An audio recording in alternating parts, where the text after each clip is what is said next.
అందులో మొదటి విషయం ఏం చెప్పాడు అంటే, జనులకు ఒడబాటకు విధమున నడచుచు లోక నింద్యముల నుడుగుచు. మనిషి బ్రతకడము అనేటటువంటి మాటకు అర్థం భగవంతుడు ఎన్ని ఊపిరిలిచ్చాడో ఆ ఊపిరులనన్నింటినీ కూడా వ్యయం చేసేయడము అని కాదు. ఎందుకని అంటే ఆయుర్దాయాన్ని భగవంతుడు ఇచ్చినప్పుడు ఇన్ని సంవత్సరములు అని ఇవ్వడు, ఇన్ని ఊపిరులు అని ఇస్తాడు.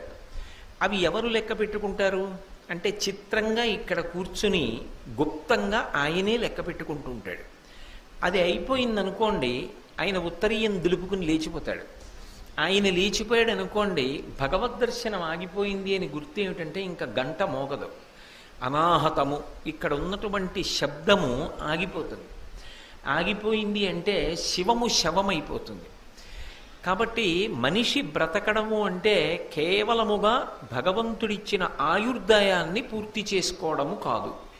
మరి ఏమిటి చెయ్యాలి అంటే ఆయన అంటాడు, జనులకు ఒడబాటకు విధమున నడచుచు,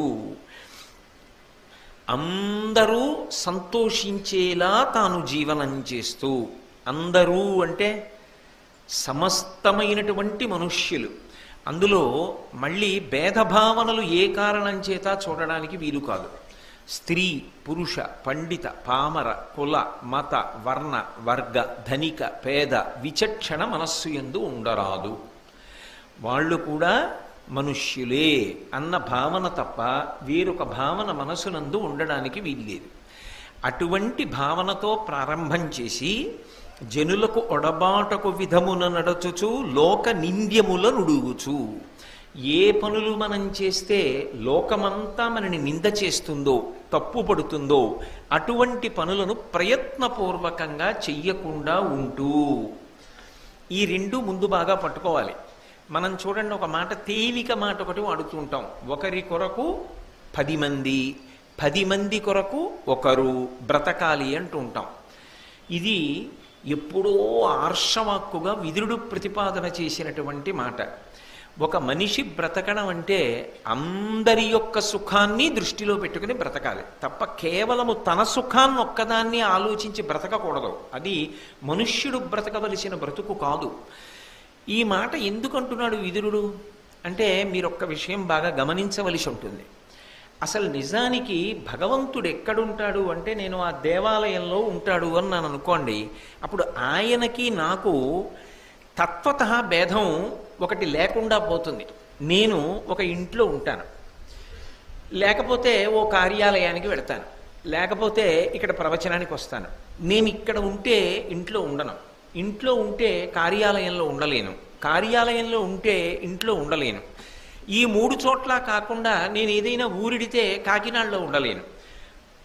అయ్యప్ప స్వామి ఎక్కడున్నారంటే ఇక్కడే ఉన్నారు అన్నాను అనుకోండి, అది మొదట్లో బాగుంటుందేమో, కానీ తర్వాత నాకేమవ్వాలంటే అయ్యప్ప ఎక్కడున్నారు అని అడిగారు అనుకోండి, ఆవిడ అయ్యప్పే, ఆవిడ అయ్యప్పే, ఆయన అయ్యప్పే, ఆయన అయ్యప్పే, ఇది అయ్యప్పే, ఇది అయ్యప్పే, ఇది అయ్యప్పే, అయ్యప్ప కానిది లేదు అన్న స్థాయికి ఎదిగాను అనుకోండి, అప్పుడు నేను చూడడానికి భేదం లేదు, అంతటా ఉన్నది భగవంతుడే. అందుకే అసలు మీరు జాగ్రత్తగా గమనిస్తే విష్ణు సహస్రనామ స్తోత్రంలో మొట్టమొదటి నామం ఏదున్నదో అదొక్కటే విష్ణువు యొక్క నామము. మిగిలిన నామములు ఆ నామమునకు వ్యాఖ్యానములు. మీరు కొంచెం జాగ్రత్తగా పరిశీలిస్తే ఎందుకో తెలుసా, అసలు విష్ణువుకి మొదటి పేరు ఏమిటి? విశ్వం.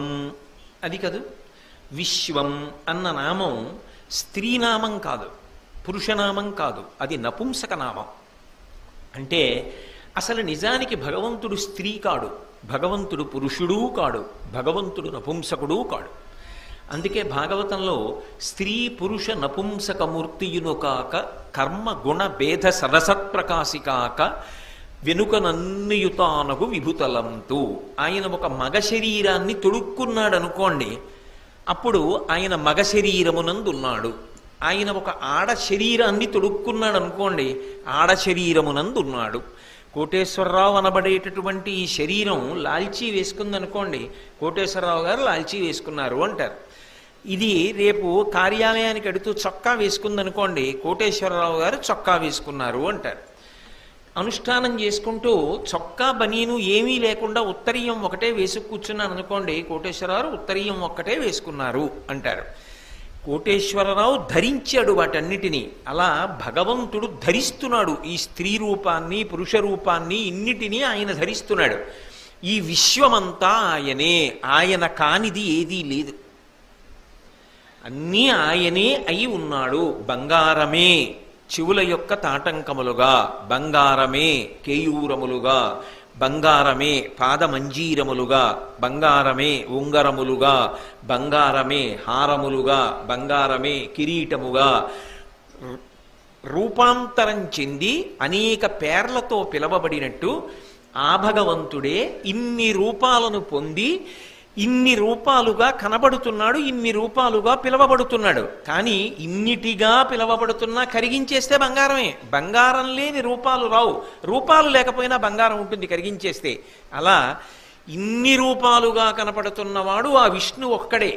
విష్ణువు వ్యాపించి అంతటా ఉన్నాడు. విశ్వం విష్ణుర్వషట్కారో భూత భవ్య భవత్ ప్రభు అని కదా విష్ణు సహస్రం ప్రారంభం చేస్తున్నాం. అలాగే ఇందుగలడందులేడని సందేహము వలదు చక్రి సర్వోపగతుండెందెందు వెదకి చూచిన అందందే కలడు దానవగ్రని వింటే అంటాడు ప్రహ్లాదుడు. ఇక్కడున్నాడు అక్కడలేడు కాదు, అంతటా భగవంతుడున్నాడు. అలాగే భాగవతాన్ని ప్రవచనం చేయడం మొదలుపెట్టగానే శుకబ్రహ్మ పరీక్షిన్ మహారాజు గారితో ఒక మాట అంటాడు. హరిమయము విశ్వమంతయు, హరి విశ్వమయుండు, సంధియము పని లేదు. అసలు హరిమయము కాని ద్రవ్యము పరమాణువు లేదు వంశపావన వింటే. ఇది మొట్టమొదట శుకబ్రహ్మ భాగవతంలో పరీక్షిత్తుకి చెప్పిన పరమసత్యం. హరిమయము విశ్వమంతయు, ఈ కనపడుతున్న విశ్వమంతా హరియే నిండి ఉన్నాడు, ఆయనే ఉన్నాడు. బంగారము ఆభరణములైనట్టు, ఆభరణముల నిండా బంగారం లేదు. అలా హరిమయము విశ్వమంతయు, హరి విశ్వమయుండు, ఆ హరియే విశ్వం యొక్క రూపాన్ని పొందాడు. ఇప్పుడు హరిమయము కాని ద్రవ్యము పరమాణువు లేదు వంశపావన వింటే. అసలు ఆయన కానిది ఏదీ లేదు. ఇప్పుడు విదురుడు చెప్తున్న ప్రతిపాదనలో ఉన్న లోతైన విషయం ఏమిటంటే, సమాజ సేవ ద్వారా మనశ్శుద్ధిని పొందడమా, మనశ్శుద్ధిని పొంది సమాజ సేవ చేయడమా? ఏది? నేను గుళ్ళోకి వెళ్ళడం ఎందుకు అంటే మనశ్శుద్ధిని పొందుట కొరకు. నేను ఈ దేవాలయ ప్రాంగణంలోకి వచ్చాను అనుకోండి, ఏ పని చేస్తున్నా ఏం ఆలోచిస్తాను? అమ్మో నేను ఇక్కడ ఈ పని చేస్తే అయ్యప్పకి చీకాకు కలుగుతుందా అని ఆలోచిస్తానా? ఆలోచించనా? ఇది గుడి, నేను ఇక్కడ ఇలా చేయకూడదు, ఇలా ప్రవర్తించకూడదు. ఇది గుడి, నేను ఇక్కడ ఇలాగే ఉండాలి, ఎందుకంటే ఇది భగవంతుడు ఉన్న ప్రదేశం అనుకుంటున్నానా? మరి అంతటా విశ్వమందు విష్ణువే ఉన్నాడు అన్న భావన సత్యము అని శాస్త్రం చెప్తున్నప్పుడు ఈ సమాజమంతా భగవన్మయము. ఇప్పుడు నేను ఎవరికైనా ఏదైనా ఉపకారం చేశాననుకోండి, ఈశ్వరుడు నాకు వాక్కునిచ్చాడు, నేను 4 మంచి మాటలు చెప్పాననుకోండి, నేను మీకు ఉపకారం చేశానా? నేను సమాజం అనేటటువంటి దేవాలయంలో సేవ చేసుకుని తరించానా? నేను మీకు ఉపకారం చేయట్లేదు, నేను తరించడానికి అది కారణమైంది. నేను సమాజమునకు సేవ చేసుకుంటున్నాను. ఒకడికి బలం ఉంది, ఆ బలంతో ఒక బలహీనుణ్ణి రక్షించాడు. విష్ణువు బలహీనుడి రూపంలో వచ్చి నీ బలాన్ని ఉపయోగించి పుణ్యం కింద మార్చుకోమని అనుగ్రహించాడు. ఇప్పుడు ఈయన ఉద్ధరణ పొందుతున్నాడు. ఒకడి దగ్గర డబ్బు ఉంది, ఆ డబ్బు ఇంకొకడికి ఇచ్చి బాగా చదువుకోవడానికో కష్టం నుంచి గట్టెక్కడానికో తాను ఉపయోగపడి, ఈశ్వర ఈ డబ్బిచ్చిన వాడివి నువ్వే, డబ్బు వలన ఒకడికి ఉపకారం చెయ్యడానికి వీలుగా ఉపకారమును పొందడానికి యోగ్యమైన వ్యక్తి రూపంలో ఎదురుకుండా వచ్చి నిలబడి నా చేత ఉపకారమును పొంది నన్ను అనుగ్రహించిన వాడివి నువ్వే. ఇప్పుడు ఇది గర్వం ఏర్పడడానికి కారణము కాదు. బాగా పట్టుకున్నారో లేదో నేను అన్నమాట. మీరు తరిస్తున్నారు తప్ప మీరు అవతల వారిని ఏమీ ఉపకారం చెయ్యట్లేదు. అప్పుడు మీరు గర్వించడానికి కారణమేముంది? నేను 2 అరటిపళ్ళు పట్టుకొచ్చి అయ్యప్పకి ఇచ్చాను అనుకోండి, అయ్యప్ప నేను ఎట్టకపోతే నువ్వేం తింటావు అంటానా? అయ్యప్ప నాకు 25 అరటిపళ్ళు ఇస్తే 2 నీ కట్టుకొచ్చి ఇచ్చా, ఈ అరటిపళ్ళు నువ్వు ఇచ్చినవి నేను సృష్టించానా ఏమి అంటానా అననా? అలాగే సమాజమునకు చేసేటటువంటి సేవ యందు నేను చేస్తున్నాను అన్నాను అనుకోండి, సమాజమునకు నా వలన ఉపకారం జరుగుతోంది అన్నాను అనుకోండి, వెంటనే అది నా గర్వమునకు కారణమవుతుందా? నాకు బలం ఉంది, సమాజంలో బలహీనుల్ని రక్షిస్తున్నా, అది నా గర్వానికి కారణం. నా దగ్గర వాక్కు ఉంది కాబట్టి నీ చెప్తున్నా, అదో గర్వం. నా దగ్గర డబ్బు ఉంది, నేను చదువుకోలేకపోతున్న వాళ్ళకి 10 మందికి నేను చదువుకోవడానికి డబ్బు ఇచ్చా, అదో గర్వం. ఇప్పుడు ఏమైంది? సమాజ సేవకు నీవు ఉపయోగపడుతున్నావు అంటే గర్వమునకు కారణం కాదు. సేవ చేసుకోవడానికి నాకు సమాజం అవకాశం ఇచ్చి ఉద్ధరణ కల్పిస్తోంది. ఈ గుడి ఉంది, మీరు వచ్చి తుడిచారు. అప్పుడు మీరు గుడికి ఉపకారం చేశారా? తుడిపించుకుని గుడి మీకు పుణ్యం ఇచ్చిందా? గుడి మీకు పుణ్యం ఇచ్చింది. గుడి ఉంది కాబట్టి మీరు వచ్చి తుడిచి పుణ్యం పొందారు. గుడి లేకపోతే ఎలా, ఎక్కడ తుడుస్తారు, ఎలా పుణ్యం పొందుతారు? ఒంట్లో బలం ఉంటే ఎందుకు పనికి వస్తుంది? మీ దగ్గర 10 పళ్ళు ఉన్నాయి, 4 పళ్ళు పట్టుకొచ్చి ఇచ్చారు. ఆ 10 పళ్ళు ఇచ్చినవాడు వాడే. అందులోంచి 4 పళ్ళు వాడికి ఇచ్చి పుణ్యాన్ని సంపాదించారు, సంతోషాన్ని పొందారు, భగవత్ సేవ చేయగలిగారు. ఈ ప్రాంగణం ఉంది కాబట్టి, సమాజం ఉన్నది కాబట్టి నువ్వు సమాజ సేవ చేసుకో. ఎలా అంటే, నువ్వు ఏది చేసిన కారణము చేత అందరూ సంతోషాన్ని మాత్రమే పొందుతారో ఆ పని మాత్రమే చేస్తూ ఉండు. అయితే ఇక్కడ మీరు ఒక్క మాట బాగా పట్టుకోవాలి. ఇందులో సమాజము యొక్క నిందకు గురి కావద్దు అంటున్నాడు కదా విదురుడు. సమాజము యొక్క నిందకు ఎప్పుడు గురవుతాడు మనిషి అంటే, తన ఇంద్రియములు, తన మనస్సు, తన బుద్ధి సంతోషపడడానికి సమాజాన్ని తన కోసం వాడుకోవడం మొదలుపెట్టాడు అనుకోండి. నేను వ్యాపారం కింద మార్చాను అనుకోండి, దేన్నైనా కూడా నా ఇంద్రియములు సుఖం పొందడానికి నేను సమాజాన్ని వాడుకోవడం మొదలుపెట్టాను అనుకోండి. నేను వృద్ధిలోకి రావడానికి నీతి తప్పి సమాజాన్ని వాడుకోవడం మొదలెట్టాను అనుకోండి. సమాజం అంటే నేను చెప్తున్నది లోకమే.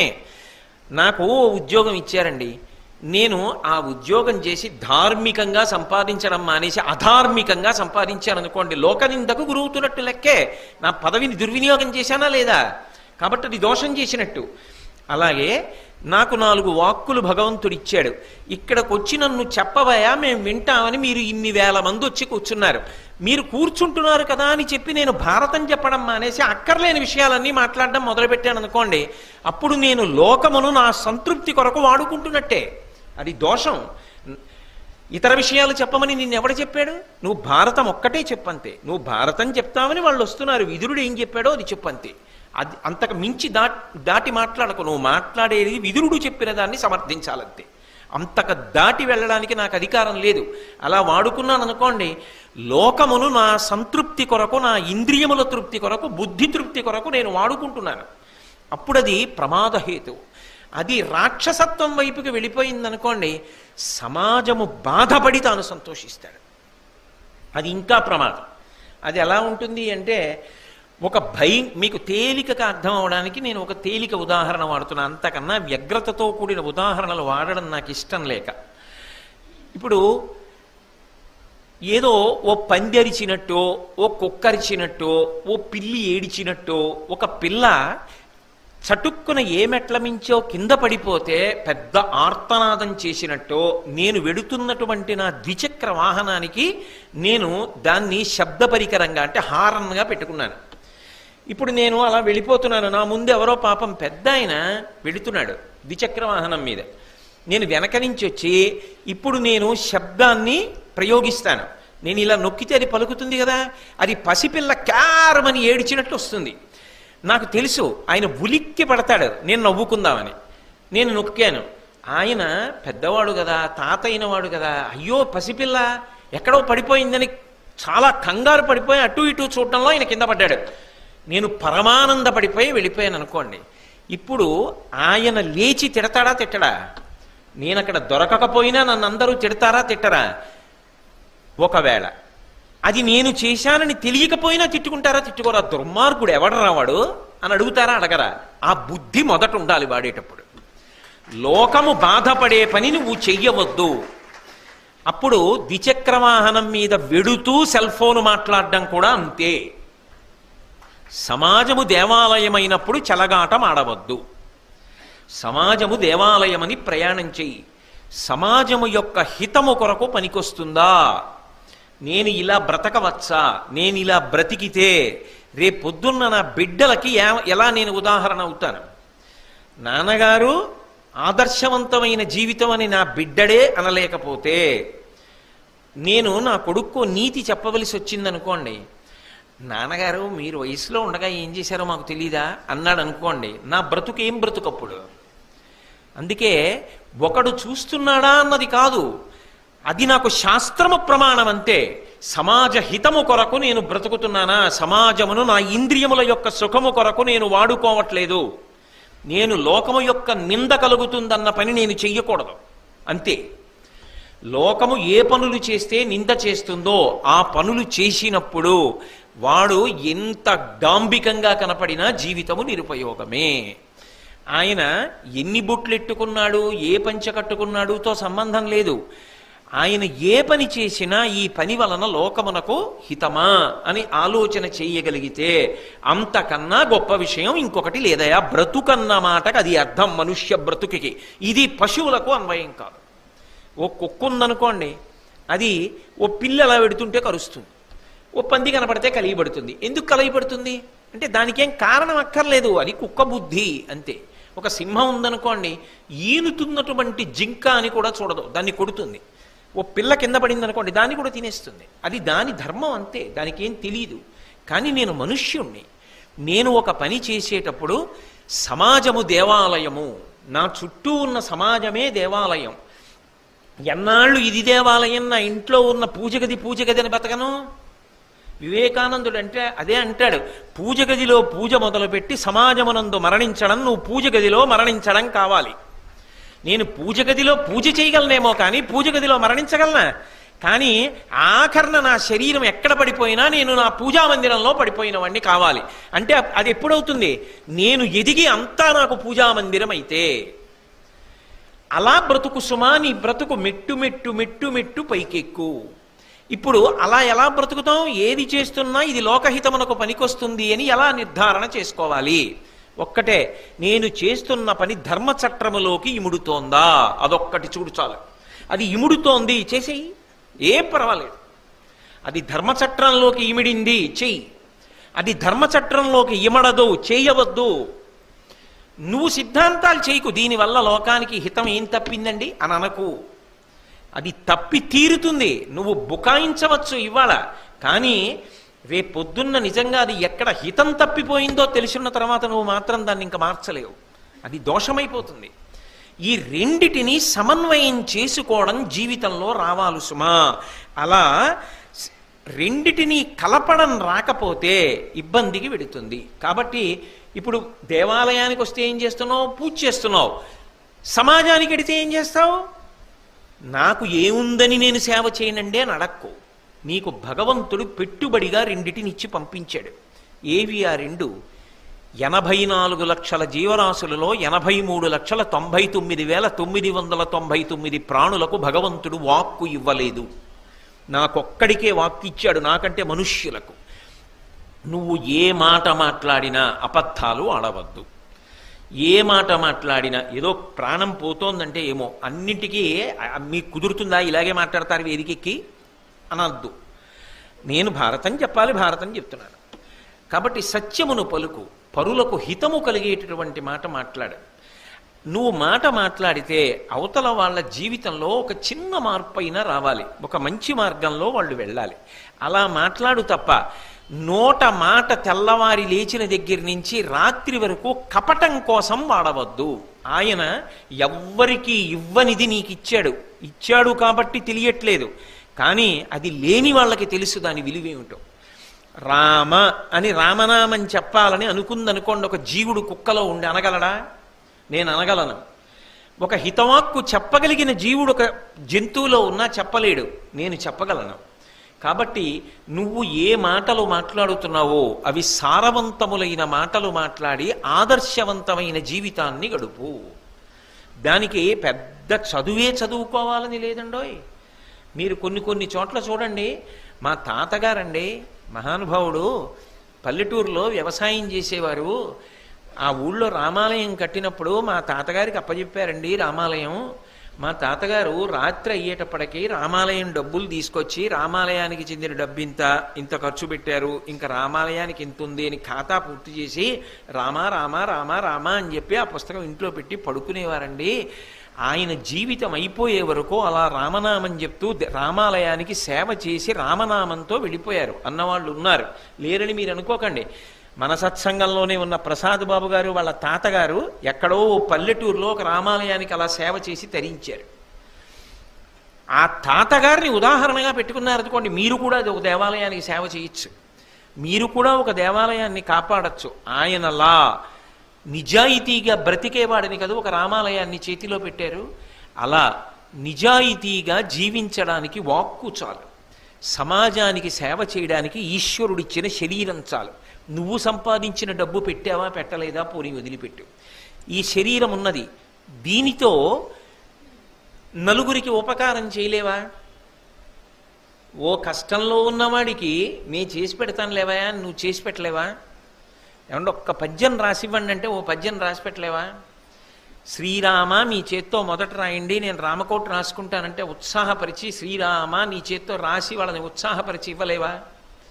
అవతల వాళ్ళు కష్టంలో ఉంటే ఆదుకుని నువ్వు ఉపకారం చేయలేవా? అది జీర్ణమైన వాడు మహాత్ముడు. మహాత్మా గాంధీ గారు దక్షిణాఫ్రికాలో రైల్లో తలుపు దగ్గర నిలబడి ప్రయాణం చేస్తున్నారు. రైలు వెడుతోంది, ప్రారంభమైంది, రైలు వేగం పుంజుకుంటోంది. చటుక్కున ఆయన కాలి చెప్పు జారి కింద పడిపోయింది. పడిపోగానే గాంధీ గారు ఏం చేశారంటే రెండో కాలి చెప్పు వదిలేశారు. వదిలేస్తే పక్కనున్న వాళ్ళు అన్నారు, అయ్యో అదేమిటి రెండో చెప్పు కూడా వదిలేశారు అన్నారు. గాంధీ గారు అన్నారు, ఒక్క చెప్పు ఉంటే నాకేం ప్రయోజనం, ఒకటి కింద ఒకటి రైల్లో ఉపయోగం ఏముంది, రెండోది కూడా వదిలేస్తే దొరికిన వాళ్ళు వేసుకుంటారు అన్నారు. అది రక్తమునందు జీర్ణమై ఉండాలి. ఆ భావన జీర్ణమవడం సంస్కారం, దానికి ప్రయత్నం చెయ్యాలి. అది వెంటనే వస్తుందా ఆలోచన? అలా వస్తే నువ్వు చదువుకున్న చదువు సార్థక్యం, మనుష్య జన్మ సార్థక్యం. కాబట్టి బ్రతుకుట అన్న మాటకి ఏదో త్యాగం చెయ్యాలనుకో. ప్రతిరోజు కనీసం ఒక్క 10 నిమిషాలు నీ శరీరము వలన ఇంకొకరి శరీరమునకు కలగవలసిన ఖేదము తగ్గుతోందా? దీనికి ఎక్కడికో వచ్చి పెద్ద ఉపకారం చేసే ఇక్కర్లేదండి. నేను మీకు తేలిక మాట చెప్తా, మీరందరూ ప్రాజ్ఞులు, మీరు తెలియని వాళ్ళు కాదు, ఏదో ఆ తాపత్రయానికి అంటానంతే. మన బనీను మనం ఉతుక్కుని, మహాత్మా గాంధీ గారి స్వచ్ఛ భారత్ అదే, మన మరుగుదొడ్డి మనం కడుక్కుంటే చాలు. మహాత్మా గాంధీ గారు మరుగుదొడ్లోకి వెళ్ళారు. వెళ్ళేటప్పటికి అంతకు ముందు వెళ్ళిన వ్యక్తి దాన్ని అంతా శుభ్రంగా పాడు చేసేశాడు. ఆయనకి పాపం ఏదో అతిసారం ఉంది, చాలా పాడు చేసేసి వెళ్ళిపోయాడు. గాంధీ గారు వెళ్ళిన తర్వాత బయటికి రావడానికి చాలాసేపు పట్టింది. అక్కడ ఉన్న వాళ్ళకి అనుమానం వచ్చింది, ఇంతసేపు ఉన్నారేమి మరుగుదొడ్లో, మీకు ఏమైనా కొంచెం ఆరోగ్యం తేడా చేసిందా, కడుపు ఇబ్బందిగా ఉందా అని అడిగారు. ఆయన అన్నారు, కాదు, అదంతా ఎవరో పాడు చేశారు, దాన్నంతా శుభ్రంగా కడిగి ఉపయోగించి కడిగి బయటికి వచ్చానన్నారు. అంటే వాళ్ళందరూ గుండెలు బాధేసుకుని అన్నారు, అయ్యయ్యో అలా ఎందుకు చేశారు, బయట బోర్డు పెట్టేద్దాం అన్నారు. బయట బోర్డు పెట్టేయడం కాదు, ఒకడికి చెప్పే ముందు తాను ఆచరించాలి. మరుగుదొడ్డి ఎవరు కడగలేదని నేను పంచాయతీ పెట్టే కన్నా మరుగుదొడ్డి నేను కడిగొచ్చేస్తే అందరూ కడుగుతారు, మరుగుదొడ్డి శుభ్రంగా ఉంటుంది. నీ మరుగుదొడ్డి నువ్వు కడుక్కో, నీ బనీన్లు నువ్వు ఉతుక్కో, నీ సాక్స్ నువ్వు ఉతుక్కో, నీ బూట్లు నువ్వు పాలిష్ చేసుకో. వ్యాయామానికి ఏదో ఎంచుకొని పనులన్నీ ఇంకోటికి ఎందుకు అప్పచెప్పడం? నీ పనులు నువ్వు చేసుకోవడం వ్యాయామం కాదా? అప్పుడు అది పని పిల్లే కావచ్చు, దానికి కొంచెం పని తగ్గితే తప్ప తగ్గకూడదా? చేసే తీరాలా? నా పని నేను చేసుకుని ఆమెకి తగ్గిపోతే జీతం ఎక్కువ ఇచ్చేస్తున్నానని ఆక్రోశమా? మీరు కాదు, నా బోటిగాడి గురించి చెప్తున్నా. ఏదో వ్యాయామం బదులు ఇది చేస్తే సరిపోలా? మహాత్మా గాంధీ గారు చేయలే? స్వచ్ఛ భారత్ అంటే బయట శుభ్రంగా, అది ఇక్కడ శుభ్రంగా ఉంటే అక్కడ శుభ్రంగా ఉంచాలన్న ఆలోచన వస్తుంది. అసలు ఇక్కడ లేని శుభ్రం బయట ఎక్కడి నుంచి వస్తుంది? అది ఆ కళ్ళజోడు మహానుభావుడిది. అది అందుకోవాలి జాతి ప్రజ. దానికి విదురుడు పునాది వేసి ఎప్పుడో మాట్లాడాడు మహానుభావుడు ద్వాపర యుగంలో. కాబట్టి జనులకు ఒడబాటకు విధమున నడచుచు లోక నింద్యముల నుడుగుచు, ఒక మనిషి శరీరం వదిలిపెట్టేశాడు అనుకోండి, కనీసంలో కనీసం ఒక 100 మంది వచ్చి, బా ఏమి బ్రతికాడండి మహానుభావుడు, ఆయన వల్ల మేము ఇది నేర్చుకున్నామండి అన్నారనుకోండి, అది బ్రతుకు. ఆయన చనిపోయాక మేం పట్టుకుంటామంటే మేం పట్టుకుంటాం, అంతకన్నా మేము ఆయనకి చేయగలిగింది ఏమిటి అని ఆయన పాడే పట్టుకున్నారనుకోండి, అది ఆయన బ్రతుకు. ఆయన చనిపోయినప్పుడు ఒక్క ముగ్గురు అన్నం తినడం మానేశారనుకోండి, ఆయన వెళ్ళిపోయారని తెలిసి అన్నం ఎలా వండుకోం అని ముగ్గురు అన్నం వండుకోలేకపోయారనుకోండి, ఆయన బ్రతికినది బ్రతుకు. అమ్మయ్యా వెళ్ళాడా దుర్మార్గుడు అన్నారనుకోండి, ఏం బ్రతుకు ఆ బ్రతుకు? మనిషి ఎలా బ్రతికాడన్నది మరణమునందు మహాతీర్పు. అందుకు అబ్దుల్ కలాం గారు, అమ్మా you will come and salute to your lotus feet at the day of the last final judgement అని రాసుకున్నారు వింగ్స్ ఆఫ్ ఫైర్లో. అంతిమ తీర్పుని భగవంతుడు ఇచ్చేటటువంటి ఆఖరి శ్వాస నువ్వు సాధించిన దానికి ప్రమాణంగా నిలబడాలి. కామకోటి పీఠాధిపత్యం వహించిన చంద్రశేఖరేంద్ర సరస్వతి మహాస్వామి వారు బ్రహ్మీభూతులయ్యారు అన్న వార్త తెలియగానే దేశం నలుమూలల నుంచి, కులమతాలతో సంబంధం లేదు, ఎక్కడెక్కడి వాళ్ళు వచ్చి బారులు తీరారు. కాంచీపురంలో కన్నుల నీరు పెట్టుకున్నారు, వేల మంది అన్నం మానేశారు. అది జీవితం. అలా బ్రతకగలగాలి. అలా బ్రతకగలగడానికి రెండు మార్గములను విదురుడు ఉపదేశిస్తున్నాడు. సమాజమును దేవాలయం చేసి నువ్వు చేస్తున్న పని సమాజ హితమునకు పనికొచ్చేదేనా? కాదు, చెయ్యవద్దు. ఇప్పుడు నాకు చెప్పండి, విదుర నీతి ఎవరికి పనికొస్తుంది? కళాశాలలో చదువుకునే పిల్లల దగ్గర నుంచి అందరూ విదుర నీతి వినవలసిందే. సమాజ హితమునకు మీరు ఎన్ని పోలీస్ స్టేషన్లు పెట్టినా, ఎన్ని కోర్టులు పెట్టినా చెయ్యలేనిది విదుర నీతిని ప్రచారము చేయడము ద్వారా సాధించవచ్చు.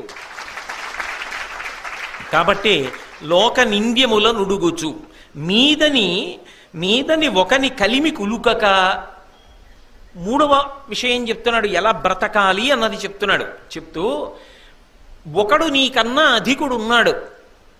ఉండరండి లోకంలో. ఇప్పుడు నేను ఇవాళ భారతం చెప్తున్నానండి, భారతం చెప్పినటువంటి వాళ్ళు ఇతపూర్వం లేరా? అసలు భారతం అనేటప్పటికీ తెలుగు నేల మీద గుర్తొచ్చేవాళ్ళు ఎవరు? మల్లాది చంద్రశేఖర శాస్త్రి గారు, మహానుభావుడు. ఇప్పటికీ వృద్ధాప్యంలో కూడా కంగున కంఠం మోగుతూ చాలా సందర్భాల్లో పుస్తకం పట్టుకోకుండా సంస్కృతాంధ్ర భారతములను అన్వయం చేస్తూ పద్యాలు చెప్తూ ఆయన మాట్లాడుతుంటే మళ్ళీ వచ్చి కూర్చుని భారతాన్ని సాక్షాత్తుగా ఏ వ్యాసుడో వైశంపాయనుడో చెప్తున్నాడా అనిపిస్తుంది. అలా చెప్పిన మహాపురుషులు ఉన్నారు. అటువంటి మహాపురుషులు జ్ఞాపకానికి వచ్చినప్పుడు, అయ్యా చంద్రశేఖర శాస్త్రి గారు, మీలా కాకపోయినా మీలో 1000వ వంతు చెప్పగలిగిన ప్రజ్ఞ నాకు కటాక్షించండి అని నమస్కారం చేశాను అనుకోండి, నా బ్రతుక్కు అర్థం.